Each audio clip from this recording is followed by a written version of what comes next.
Dans cette vidéo, on va faire le corrigé de l'examen régional de l'Académie FES Meknès. Pour le passage, il s'agit de la tirade de crayon allant de Mais mon Dieu, essaie de comprendre une minute jusqu'à Est-ce que tu le comprends cela?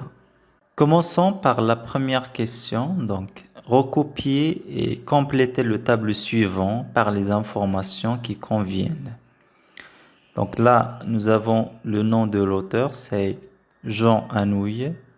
Titre de la pièce, c'est Antigone. Son genre théâtral, c'est une tragédie moderne.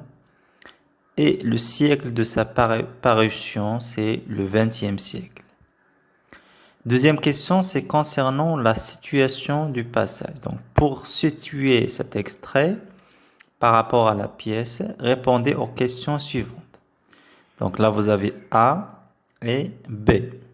Donc A, à quelle nécessité religieuse Antigone obéit-elle pour enterrer le cadavre de son frère? Donc pour la nécessité, c'est le fait d'enterrer le cadavre de son frère afin que son âme trouve la paix. Donc on peut justifier cette réponse dans la réplique d'Antigone à la page 65-66. Ceux qu'on n'enterre pas errent éternellement sans jamais trouver de repos. B. Quelle autre nécessité Créon oppose-t-il à celle d'Antigone? Donc là, on va dire c'est la nécessité de respecter sa loi, interdisant l'enterrement de Polynice. Et on peut justifier cette réponse donc à la page 66. Donc tu savais le sort qui était promis à celui, quel qu'il soit, qui oserait lui rendre les honneurs funèbres. Troisième question, quel sentiment Créon éprouve-t-il dans la première didascalie?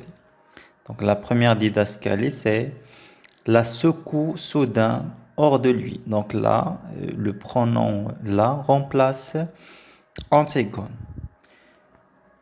Donc l'action de secouer Antigone veut dire que, ou bien cela montre que Créon éprouve un sentiment de colère ou de frustration.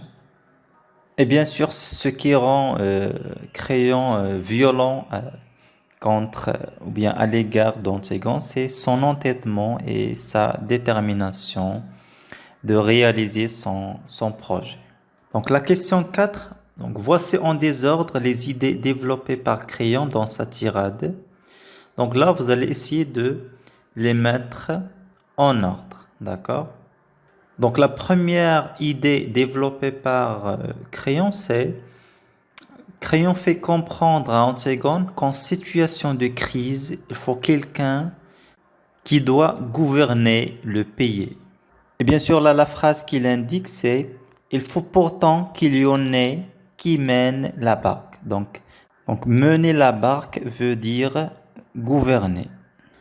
Pour la deuxième idée développée par Créon, c'est dans une situation de crise, un roi n'a pas le temps de poser des questions ou de réfléchir.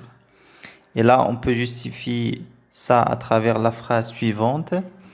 Crois-tu alors qu'on a le temps de faire le raffiné, de savoir s'il faut dire oui ou non? Et bien sûr, là, la dernière idée développée par Créon, c'est pour Créon, seule la cité de Thèbes compte et tout sentiment personnel doit disparaître. Et là, on peut voir ça dans la phrase suivante. Il n'y a plus que le bateau qui est un nom et la tempête. Donc là, bien sûr, le bateau, c'est la métaphore de la cité de Thèbes. Donc la question 5, choisissez la bonne réponse. Dans ce texte, pour expliquer à Antigone la situation difficile dans laquelle il se trouve, Créon.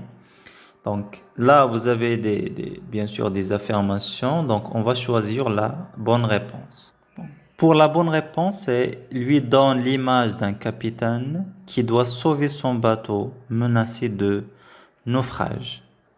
B, pour mieux expliquer son rôle, bien sûr là on parle de Crayon, emploie-t-il une comparaison, une métaphore ou bien une hyperbole? Donc là, la bonne réponse c'est la métaphore. Donc il compare son rôle à un capitaine d'un bateau, bien sûr qui se trouve dans une situation difficile. Question 6a. Dans le premier paragraphe, Crayon affirme qu'il doit protéger le royaume contre les comportements dangereux de certains citoyens de Thèbes. Donc, c'était deux exemples de ces comportements dangereux. Donc là, bien sûr, nous avons plusieurs exemples. Donc, on va essayer de citer deux. Donc, le premier exemple, c'est il ne pense qu'à piler la cale.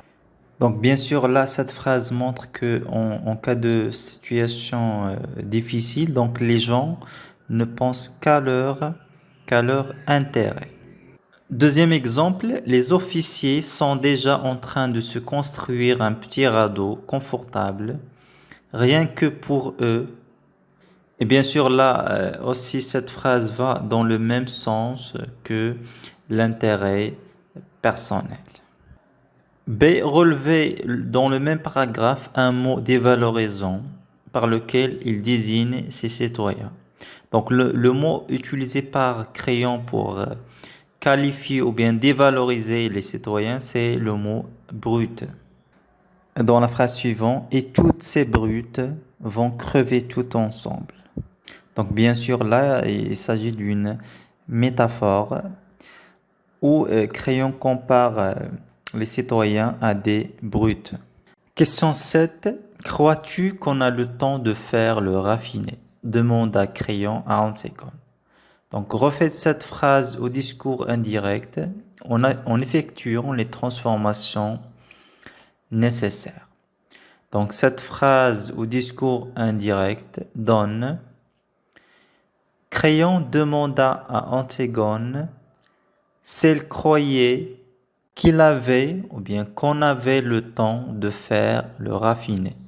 Donc bien sûr là les changements qu'on a effectués c'est au niveau des temps verbaux. Donc nous avons croire au présent devient imparfait et le verbe donc on a donc le verbe avoir donc au présent devient avait à l'imparfait. Donc bien sûr là on a respecté la concordance de temps parce que le verbe de parole ou bien le verbe introducteur demanda est au passé simple.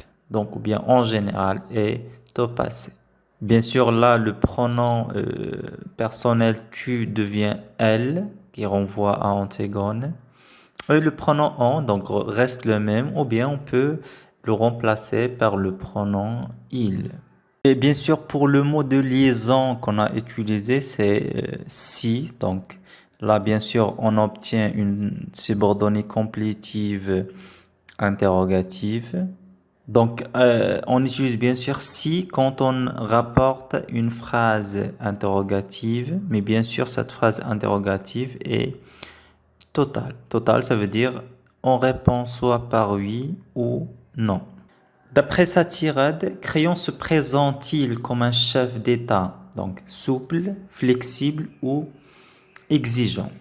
Donc la bonne réponse c'est exigeant. Donc on va dire que Crayon se montre prêt à faire face à n'importe quel défi pour protéger sa cité. Donc il nous reste les deux questions de réagir. Donc la question 9. Crayon a-t-il raison de vouloir sacrifier même les personnes qui lui sont proches pour faire respecter la loi à Thèbes? Donc là, vous justifiez votre réponse par un argument pertinent. Donc on va dire que je pense que Crayon avait totalement raison car il est crucial d'appliquer la loi de peur que le chaos ne règne. Donc le chaos, c'est le désordre. Dernière question. Donc, à votre avis, faut-il placer nos intérêts personnels avant l'intérêt général, c'est-à-dire l'intérêt de la société? Donc, justifiez votre réponse par un argument personnel. Donc, on va dire, de ma part, il est nécessaire de favoriser l'intérêt général, c'est cela l'exige vraiment. bien sûr pour le bon fonctionnement de la société. Et voilà, c'est tout ce qu'on a dans cette vidéo. Merci pour votre attention. Donc, n'hésitez pas à liker cette vidéo et de s'abonner, d'accord? Et de partager cette vidéo. Et à la prochaine, Inch'Allah.